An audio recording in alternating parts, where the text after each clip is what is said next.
All right. Happy, what is today? Wednesday. Yeah. What if Wednesday? Happy Wednesday night. Welcome on into the Hat Creek Interior Studios tonight. We got a fun daily broadcast for you. A lot of Texas Tech basketball midweek. We got Texas Tech men waiting to get back in action at West Virginia.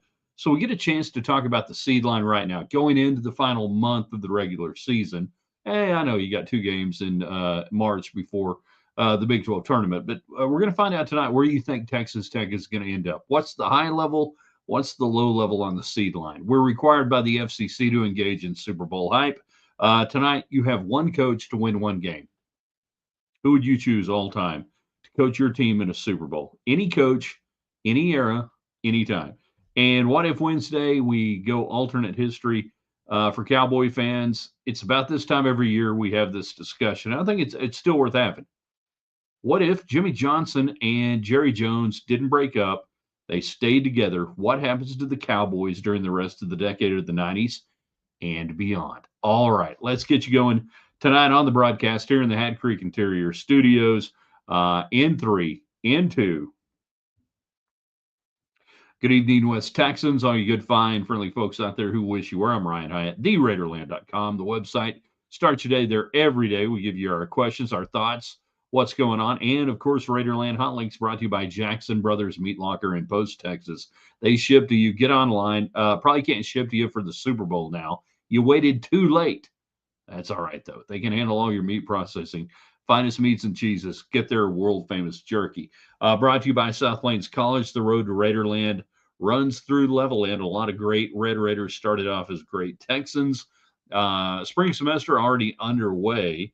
But go there, find out. They do continuing education, all sorts of stuff all during the year. And then, of course, during summer school and everything else, South Plains College is here for you. And it's What If Wednesday. What if Jerry Jones and Jimmy Johnson could have played nice? What would have happened? You tell us. You don't have to ask what if you have Shropshire Insurance of Texas on your side. Independent, just like you. Give Jeff Shropshire and his staff a call this week. Tell them we sent you. Get your insurance right. For goodness sakes, it's not that hard to do. Based in Lubbock, big enough for the whole state of Texas. Shropshire Insurance of Texas. Everybody gets in on the United Supermarkets chat line, including Craig, who jumps in on Facebook. Ryan Hyatt's Raiderland on Facebook. Indeed, the talking box is on. That's one of the old guys.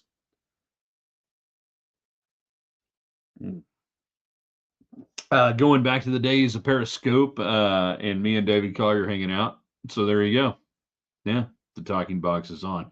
Glad to have you on the United Supermarkets chat line, whether you're on Facebook, Ryan Hyatt's Raiderland. Maybe you're on our YouTube channel. Subscribe, like, share. It means a lot to us. We're going over 700 subscribers. Maybe tonight you could be the one. Easy to do. All you got to do is subscribe. It don't cost nothing. And then we've got everybody on our Twitter X feed at Ryan Hyatt Media. So that's what we're doing tonight.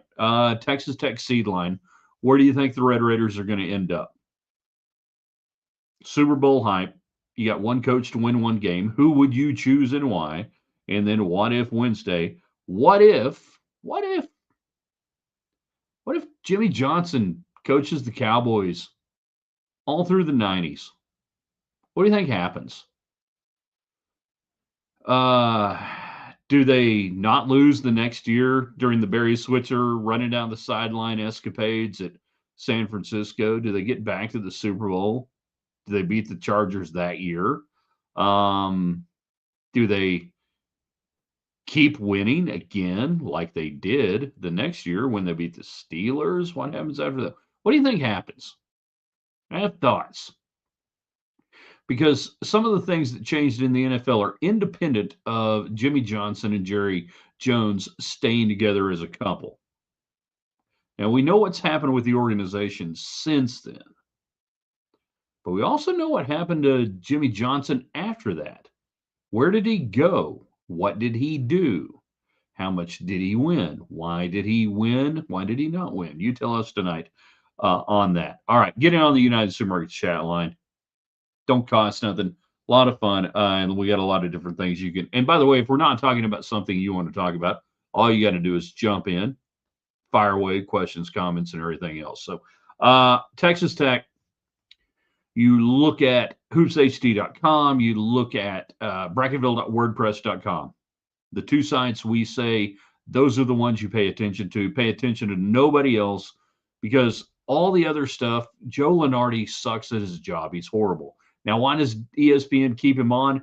Because he's horrible. And he's all over the place.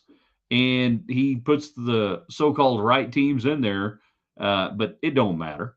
He's bad at his job. The only two you pay attention to, hoopshd.com, Chad Sherwood and the crew, David Griggs, and then Dave Almond. We've had them both on the last 2 weeks. I think the highest seed, that Texas Tech can get to right now is a 3. If you wanted to do better than that, you can't lose to Central Florida on the road. You could have lost to Kansas, but you needed to beat Kansas. You gave away a little bit over the last 2 games of what you did against Houston.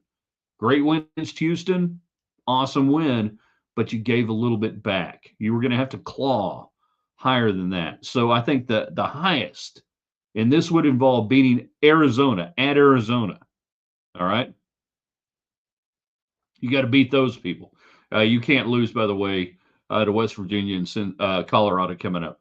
I think the highest is the 3 seed that you can get to right now. Stephen jumps in on the United Supermarket chat line. United Supermarkets, supporting Texas Tech in West Texas. There is the grocery store in Lubbock that takes your money and sends it down south to Austin and puts their name on stuff. And then there's the one here in West Texas, Lubbock, and beyond in the Metroplex that supports Tech. Jimmy Stays wins 4 more Super Bowls. Not 4 more. 4 more? Like 4 instead of 3, not 4 more. Jerry's ego grows even more, and he ends up with paternity suits. Well, half that's true anyways. No way they're ended up with 4 more Super Bowls. I think at most 2. Probably just 1 if Jimmy stays. Probably just 1. Either the year that the Niners beat the Chargers or maybe the year after that if you can hold some stuff together. Chris, Cowboys would have been there, would have been the first and only team to go back to back to back to back. After that, free agency would have made it tough to maintain that level. 2 things, free agency and really the salary cap that Jerry Jones created. A lot of Cowboy fans conveniently forget it was Jerry Jones in the early 90s who was banging the drum the loudest, wanting the salary cap. Got to have the salary cap. Got it in. It was the salary cap that killed the Dallas Cowboys after the mid-90s. More so than I think even Jimmy Johnson being gone, it was the salary cap. Could Johnson have navigated it better if he'd had the voice in the room? Does he have a better chance of trying to get through it, dumping dead weight salary, understanding what was going on? Maybe, maybe not. The rise of the Packers, the rise of the Broncos in the AFC. Niners are just kind of there. Really, it was the Packers that were ascending because they had a quarterback on a rookie contract, or not a rookie contract, but a traded contract at an undervalued era during that era. Yeah. All right. So what if Wednesday, if Jerry Jones and Jimmy Johnson stay together, what do you think happens? What transpires in Dallas? You give that to me on the United Supermarket chat line. Let's talk Texas Tech basketball. What do you think they end up on the seed line in the NCAA tournament and Super Bowl hype? You can have any coach all time coach your team in the Super Bowl. We have 1 game to win. Now we have 2 weeks to prepare. You have 1 game to win. Who do you want? George freaking Halas. Get Halas. Lombardi, the very name, evokes images of snow and frozen tundra. Jimmy Johnson, Bill Belichick. Who do you want? Who do you get? So you got 1 game to win. Bill Walsh, right? What did Bill Walsh do in the Super Bowl? Bill Walsh won Super Bowls. Chuck Noll, what did he do in the Super Bowl? He won Super Bowls. That you've got this one game to win. You can have any coach all time come in, and that coach runs the show for 2 weeks, getting ready, game day, anybody, anything. I mean, Lombardi in championship game settings, 5 NFL titles, 2 Super Bowls, first 2 Super Bowls. He must have been good. They put his name on the trophy.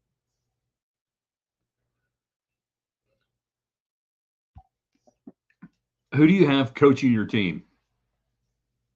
One game to win. Fire away, United Supermarkets chat line. We're going to hang out tonight as long as the conversation is fun, good, and otherwise. And otherwise, I got like frozen pizza, man. I mean, I got high-level frozen pizza tonight for supper. Actually, that's not true, I don't think. I think the wife is cooking. JC Double T. Cowboys would have kept winning Super Bowls, assuming 22-88. Probably 1 or 2 more. More importantly, would more Jimmy years have rubbed off on Jones dealing with free agents and the cap? There's the question. You got to it at the end. You got to it at the end.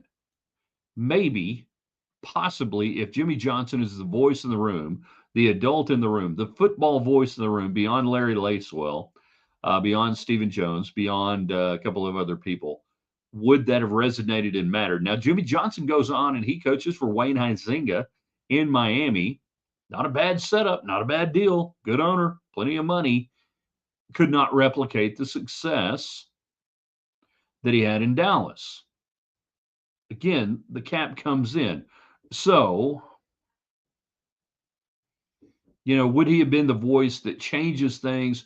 Would he have realized or understood in the early implementation of the cap in the mid-90s, we've got to get rid of the old guys and do what Bill Belichick and Robert Kraft did in New England so effectively 2 different times on a 1.0, 2.0, and get rid of the old guys, go young guys, don't invest in positions, don't overpay for long-term guys, don't overpay for Emmitt Smith, Michael Irvin, Troy Aikman. Would he have done that? I don't know that he would have been able to do that. And JC comes right back in before I can get there. Ari, previous comment, Parcells didn't rub off, so we doubt it. And that's the thing. I don't know that after the success of the early 90s that anybody gets to Jerry Jones, that anybody can make Jerry Jones change his modus operandi. And then that was the thing in the late 90s. Dead money. The Cowboys were like the kings of dead money. They wouldn't get rid of anybody. They overpaid for stars, second contracts, third contracts. They wouldn't do it. Meanwhile, New England, the burgeoning New England empire of the early 2000s, gapped in between by the Broncos and the Packers of 95 to 01, 2000, right in through there. Packers and Broncos gap that early cap era. And they probably hit it a little better than Dallas, that they didn't have a ton of money tied up. So yeah, the impact of Johnson coaching and Johnson voice in the room on GM/personnel moves, 2 different things, right? Would it have mattered? I don't know. That's why it's a great what if. I think it's easy to say for Cowboy fans that if they stay together, man, the Cowboys just keep on winning through the rest of the 90s. I disagree with that. I think maybe there is one more Super Bowl, and you might trade one for another. That you might trade the one you get in 95 for one you can get in 94, the 94 season where San Francisco beat you out there and they go beat the Chargers. Maybe you get that one, but you don't get the next one. But I don't see anything that tells me, as the rest of the NFL is evolving, again, Packers in the NFC, that's going to change. Craig, unfortunately, Jerry Jones is too much of a narcissist to allow anyone to succeed in Dallas. It's hard for me to argue based on what we've seen to this point. So that's the what if Wednesday question. What do you think happens if Jones doesn't leave, or pardon me, Johnson doesn't leave Dallas? They get along. What's the rest of the decade? Texas Tech men's basketball. Let's talk about that before we get out of here tonight. The seed line. What do you think Tech's going to end up seeded in the NCAA tournament? As we go through the second week, I mean, we're already really getting into it. I mean, you're going to be in the second week when you go to West Virginia and play on Super Bowl Sunday, Colorado after that. Then it's the massive Valentine's Day game against Arizona, Arizona State, and then K-State. Next 2 weeks. Where do you think you end up? After the Houston game, I thought there was a chance that Texas Tech could get to the 2 line. And there was. After the back-to-back losses, though, I think now the ceiling on this team is probably the 3 line. And what we've seen out of this team, they're still shaky depth-wise, even as you get people back, even as you get Bamboye back, Mosley, coming back into it. You get a few more pieces. It just strikes me as a team that struggles to hold on in the second half. Good, bad, or otherwise. We saw it against Colorado, and you won, and you saw it against Houston where you hung up, half 100 on them in the first half, and then you were still struggling to hang on the second half. That appears to be this team. We still don't know exactly why Christian Anderson did not play Monday night against Kansas. Nothing nefarious going on, I think. I don't understand why in this day and age we just can't say, somebody had the shits or, something happened and whatever, just it's okay. We can say that. George Brett had hemorrhoids in the 1980s. We knew it. He couldn't play. He had hemorrhoids. So, that little aspect, I'm not worried about that going forward on this team. I just think we're seeing who they are, that they fade down the stretch in games right now for different reasons. Now, can different players get better going forward that could help that out and change that? Sure, yeah. Lawan Watts, after a couple of games where I think Grant McCastle was ready to kill him right before the half at UCF on shot selection, he balled out and tried to get you through that game Monday night. That's a good thing, right? Getting some people back.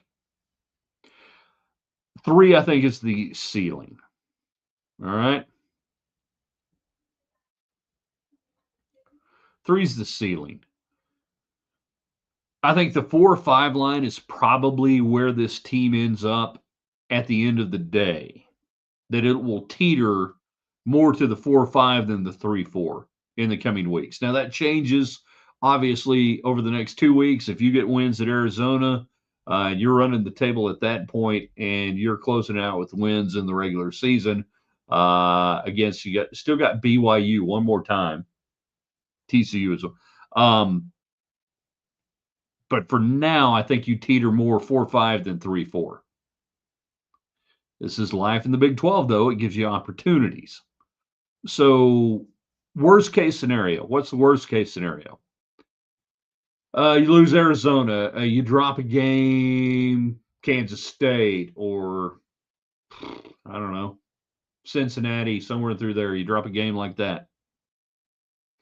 Then I think the worst case scenario is a 6 seed.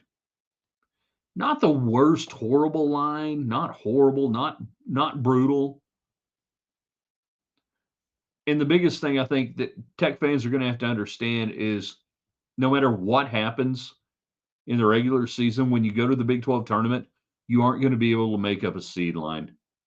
The Big 12 tournament now is reserved for basically the team that won the regular season to reinforce a 1 seed and a team that is not in the tournament to run the table and get in. That's it. All right. That's it. How about Jerry Lamb? I have no idea what that means. Robert. Craig, what was Tech's seeded championship game run? 3 seed. Alan, there's a log jam in the top 16. Being a 5 seed isn't a bad deal this year. Okay, great comment here by Alan. And it's something we're going to talk about over the next week or so.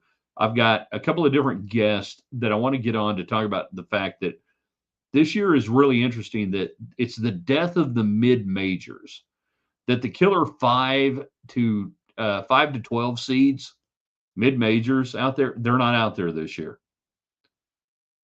That's not really happening. That we've got a more true seed line, 1 through 8, that we've ever had, because we're not plugging in some of these numbers with the mid-major team here, the mid-major team there, and what they might do. So what you're saying there, logjam in the top 16, being a 5 seed, not a bad deal. I agree. The idea of the 12-5, and I'll call it right now. Alan, remember it, write it down, and I know you hold me to it. There will not be a 12-5 upset this year. All right? There you go. I think the gap between the 12 and the 5 this year is going to be bigger than it's ever been.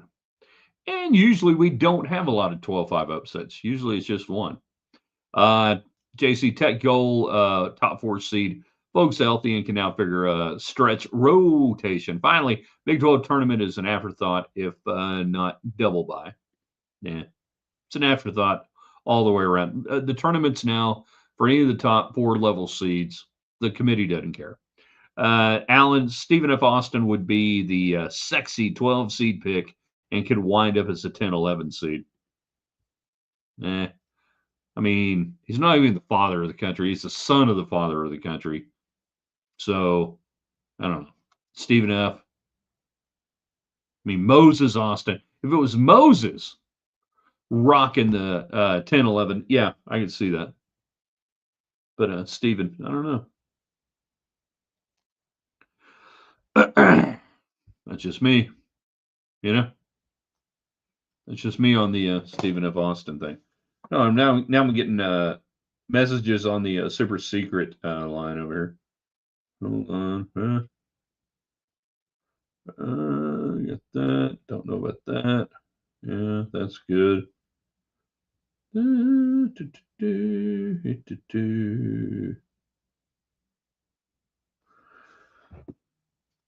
Let's see. Other news today: Zarnell Fitch no longer with Texas Tech as a defensive line coach. Kind of surprised some people on the football side, you know.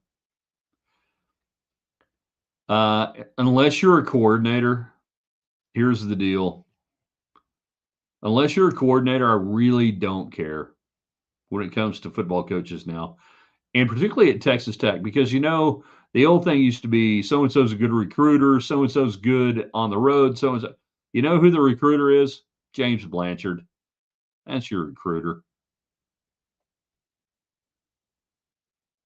100%. That's it. That's all that matters. Let's see, Robert. Jerry put the salary cap so he could use the Cowboys as a marketing company. Well, yeah. And it's worked out beautifully on that front. Alan, he's joining Gary Fatterson at South Carolina. That's the word talking about Zarnell. And that's where he came from. He was at TCU. He's got strong ties to Patterson, so no surprise there. But some people were kind of freaking out today or whatever on social media. I'm like, again, 1, position coach, 2, not a coordinator, 3, not a recruiter. JC double T'd on YouTube. YouTube. Right now it's Raiderland on YouTube. Subscribe, like, share. Don't cost nothing. 1 to 5 seeds, very narrow band. Chasm appears. I hate it when the chasm appears. Finch not talking to recruits, not his depth. You said as I texted. Well, then, okay, yeah, there you go. But I mean, it was kind of, hey, Thank you, Zarnell Fitch, for coming in, doing a great job, coaching them up. 100%. I don't want anyone to think that I'm, saying, oh, yeah, he wasn't any good, doesn't matter. No, no, no, no, no, no. That's not it. Not it at all. Great job. Will forever be a part of Red Raider history and lore. Thank you. And I wish him well. Great job. That's not it. It's just it's a different era now when we talk, I think, position coaches and what they do, how they do at Texas Tech. Not every school at all, but at Texas Tech, it's a different deal. It's all about the coordinators, head coach, and Blanchard. And that's fine by me. It seems to be working. Oh, and I meant to talk about it earlier in the last couple of minutes. How many of you guys have seen and watched the Netflix documentary Miracle, the Boys of 80 on the U.S. hockey team, 1980 gold medal winners, everything else? I don't know how many of you have seen it. I'm not giving anything away. I'm not even going to tell you whether they won the gold medal or not. They won the gold medal. So I was 10 years old when this happened. So I have great memories of it and can remember the socio-economic landscape of the United States at the time, coming out of the Carter era, into the Reagan era, into the 1980s, everything you can imagine. I know, I was a dork. I was paying attention to stuff like that. All right? Paying attention to it. This documentary does the best job I've seen of blending the hockey and why it mattered to America at the time. All right. So good. Now, if you were not born or, younger than me and like my brother's age and, he was alive, but he wouldn't have remembered anything about it or anything else. You can watch it. You can get a great history lesson on it. It is so good. So good. And if you hadn't seen it, go watch it. Let's see. Robert, Tech will be a mid-3 seed. I hope you're right. That means you're going to beat Arizona and close out pretty much with wins. Let's see. Jack, he's there on Facebook. No, that's YouTube. I screw that up every time. He's there on YouTube. Right now it's Raiderland. Thank you for being out there. Appreciate you enjoying the stream. And we don't do anything without you guys. So that's why I say the Power of 5 every night. We got great sponsors: United Supermarkets, Shropshire Insurance of Texas, South Plains College, Hat Creek Interiors, all on Facebook. If 5 of you wonderful people go there tonight and tell them thanks for supporting Raiderland and then tag me in it, I'll give you a shout out tomorrow. All right? I'll tell you thanks. So yeah, the documentary last night, watched it with my wife and my mom, my sainted mother. And it was really, really good. Try not to get emotional, Try not to get emotional watching it. It's hard though, because so the guys, so in 80, I'm basically, 10, 11 years old. But those guys today, they were in their early 20s, mid 20s. And I don't know how many of you are older like me, but you have friends who are 10 years older, right? You have friends who graduated 10 years before you now, and that's not unusual. And you go, holy crap, that's that could be so-and-so. Now, when you're 10, 20 seems so old. When you're 10, 11 years old, 25-year-old guy, oh, crap, yeah. Hey, when you're 56, a 66, 67-year-old guy, yeah, they're in your wheelhouse. And to watch them get to relive and share those stories was unbelievable cool to me on that. JC, he was very good, but yeah, TCU and Patterson guy to the bone. Blanche department does have added benefit of protecting recruits during coaching carousel. Yeah, 100%. Craig, it's on my docket to watch as soon as I finish my audiobook, Christine. Hold on. Audiobook, Christine? Are you talking Stephen King, Christine? The car book? Is that it? You know? Christine, really? Randy Wade. Craig Weir, you are correct. Jerry, the owner, needs to fire Jerry, the GM. Unfortunately, the Cowgirls will never win as long as Jones family members own the teams. Here's the good news, Randy. Based on the ownership and the family, it's probably only another 75 or 80 years of the Jones family owning the Cowboys, based on the way things look. So, Randy, I don't know how old you are, but if you can hang out for another 75 or 80 years, then it will probably change. Craig, yeah, the car book. Stephen King reading audiobook Christine. One that's weird. Two, have you not seen the movie?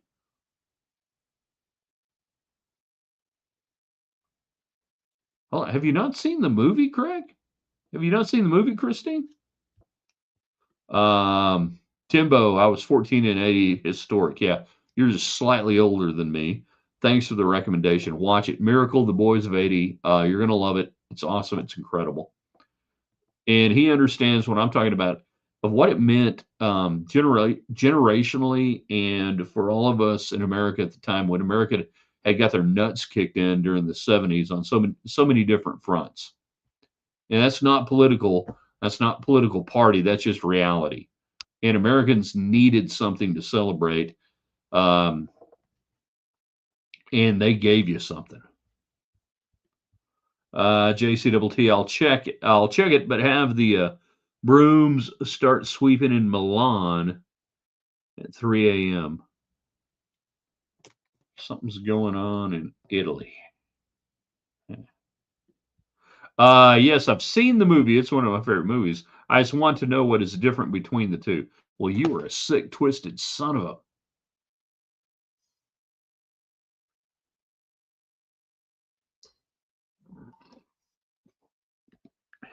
Can't wait to find out what's different. All right, you guys are the best. We're going to jump out. We've had fun tonight. Tomorrow is what? Thursday. That's right. Overrated, underrated, rated right Thursday. You know? Overrated, underrated, rated right Thursday. I have no idea what the topic will be, but it's going to be fantastic. It's going to be awesome. We'll have some more Super Bowl hype for you. We'll get you closer to the weekend and Texas Tech basketball, Lady Raiders softball starting on Friday. Man, everything's about to get going. Baseball next weekend there in Arlington. So this is kind of just a little bit of the quiet before the storm, just a tick of the quiet before the storm, but it's great. I'm going to ask you guys to do one more thing for me tonight. One more time, I'm going to ask you support our sponsors by tagging them on Facebook, social media, South Plains College, Shropshire Insurance of Texas, and then, of course, Hat Creek Interiors and United Supermarkets. Tag them, tell them thanks, tag me, put it in there, and we'll give you a shout out tomorrow. Share it and subscribe to all of our platforms. They're all free. If you're not on our YouTube channel, Ryan Heights Raiderland, subscribe, like, share free. Same thing on Facebook and Twitter X. I know a lot of you guys are on Twitter at Ryan Hyatt Media. Y'all are the best. You got to hit this button here. Hold on a second. I got to see if I can strike a seductive pose. That's so weird. I'm not going to do that. All right. We'll see you guys tomorrow. TheRaiderland.com.